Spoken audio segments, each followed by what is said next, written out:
আসসালামু আলাইকুম বন্ধুরা, কেমন আছেন সবাই? আশা করি আল্লাহর অশেষ রহমতে সবাই ভালোই আছেন। তো কাছে বা দূরে যে যেখান থেকে আমার এই ভিডিওটি দেখছেন তাদের সবার প্রতি শ্রদ্ধা এবং ভালোবাসা জানিয়ে নতুন একটি ভিডিও নিয়ে আসছে আপনাদের মাঝে।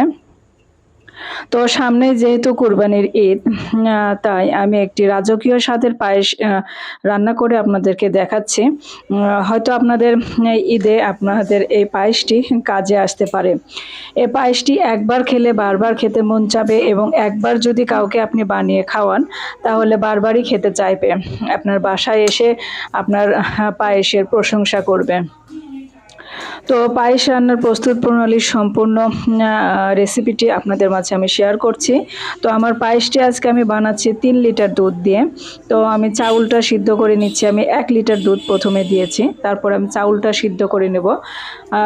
এবং এখানে চাউল দিয়েছি আমি 3 মুঠ। ও 3 লিটার দুধ যেহেতু নিচ্ছি সেহেতু আমরা 3 মুঠ চাউল নেব। মানে আপনার হাতের মুঠের পরিমাণে মুঠ করে 3 মুঠ চাউল নেবেন আর কি। আর এখানে দিয়ে দিচ্ছি 2টা তেজপাতা, 2টা দারচিনি আর 3টা 4টা আপনার সাদা এলাচ, একটু মুখটা ফাটিয়ে নিয়েছি থেতো করে। আর 3টা লবঙ্গ দিয়েছি, আর দিয়ে দিলাম 1 চিমটি লবণ। আমি যে কোনো মিষ্টি খাবারে লবণ দিতে পছন্দ করি। লবণ দিলে মনে হয় যে মিষ্টি খাবারের স্বাদটা অনেকটা বেড়ে যায়।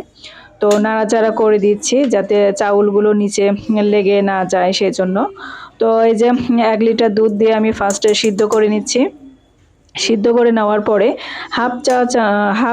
হাফ কাপ পরিমাণ আর কি চিনি দিচ্ছি। আর দিয়ে দেবো এখানে ড্যানিশ কনডেন্স মিল্ক। তবে চিনির পরিবর্তে আপনারা পুরোটা কনডেন্স মিল্ক দিয়ে রান্না করতে পারেন, সেক্ষেত্রে তো আসলে এর স্বাদটা অনেকটাই বেড়ে যাবে। তো কনডেন্স মিল্কটা যেহেতু আমার কাছে একটু কম ছিল, হাফ কাপ পরিমাণ আর কি, তো সেই জন্য আমি হাফ কাপ চিনি দিলাম। হাফ কাপেরও একটু কম ছিল কনডেন্স মিল্ক। আর এখানে আমি দিয়ে দিচ্ছি 1 লিটার পরিমাণে দুধ। আমি যে 2 লিটার দুধ রেখেছি সে 2 লিটার দুধটা আমি ঘন করে রেখেছি। জাল দিয়ে আপনার 2 লিটার দুধ আমি 1 লিটার পরিমাণ বানিয়েছি আর কি ঘন করে। আর দিয়ে দিব এখন, এই যে দেখতে পাচ্ছেন আমি যে দুধটা ঘন করে রেখেছিলাম সে ঘন করে রাখার আপনার 4 কাপ হয়েছে আর কি। 2 লিটার দুধ আমার ঘন করে 1 লিটার পরিমাণ হয়েছে। আর এখানে হাফ কাপ পরিমাণ আমি দুধের সঙ্গে গুঁড়া দুধ মিলিয়ে আর কি আমি দিয়ে দিচ্ছি। তো গুঁড়া দুধটা দিলে আসলে এর স্বাদ এবং গন্ধটা অনেকটাই ভালো আসে, ফ্লেভারটা ভালো আসে।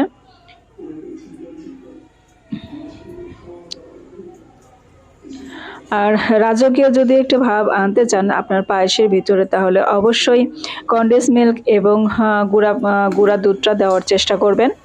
আর পাশাপাশি 3 লিটার গরুর দুধ, লিকুইড দুধ তো দিবেনই। আর তো এই যে অনবরত নাড়তে থাকছি যেন নিচে লেগে না যায় সেজন্য। আর পায়েসটা রান্না করছি আমি অল্প আছে, বেশি জোরে জাল দিলে আবার অনেক সময় দেখা যায় যে নিচে পায়েসটা পুড়ে যাবে, চাউলটা ঠিকমতো সিদ্ধ হবে না।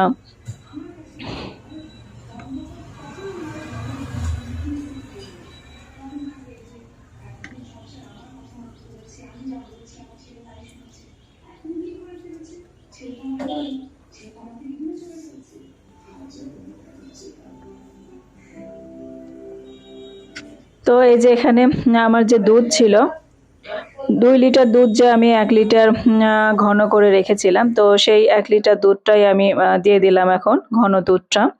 তো দিয়ে নাড়াচাড়া করার পরে দেখুন এই যে এরকম কন্ডিশন হয়েছে আর কি।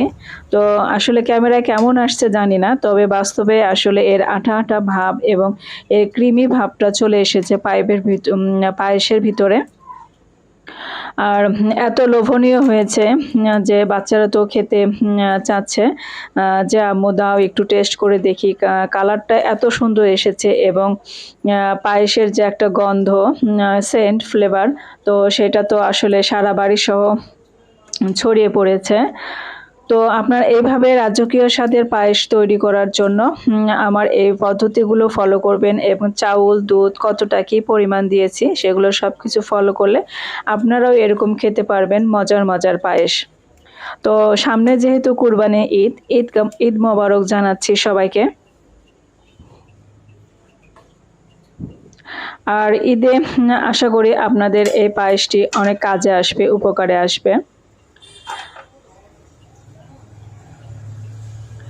আর আমার এই রেসিপিগুলো যদি ভালো লেগে থাকে তাহলে প্লিজ একটা লাইক এবং সাবস্ক্রাইব করবেন, বেল আইকনে ক্লিক করবেন যেন পরবর্তী ভিডিও ছাড়ার সঙ্গে সঙ্গে পৌঁছে যায় সবার আগে আপনার কাছে। আর এই যে এখানে কিছু কাজু বাদাম আর যে কিশমিশ আমি ঘিয়ে ভেজে রেখেছি।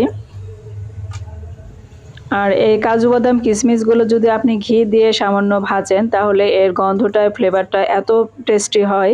কাজু বাদাম তো আসলে অনেক টেস্টি, কিন্তু ঘি দিয়ে ভাজার ফলে এর স্বাদটা যেন দ্বিগুণ বেড়ে যায়। আর কিছু দিয়ে দিচ্ছি চেরি।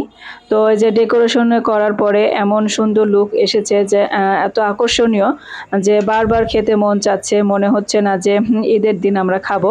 এটা আজকে আমি রান্না করেছি, আগামীকাল যেহেতু কুরবানির ঈদ, তাই কুরবানি ঈদের জন্য আমি আগেই সন্ধ্যাবেলা এটা আর কি রান্না করে রাখলাম, তাহলে পরের দিন আর কি এতটা হয় না।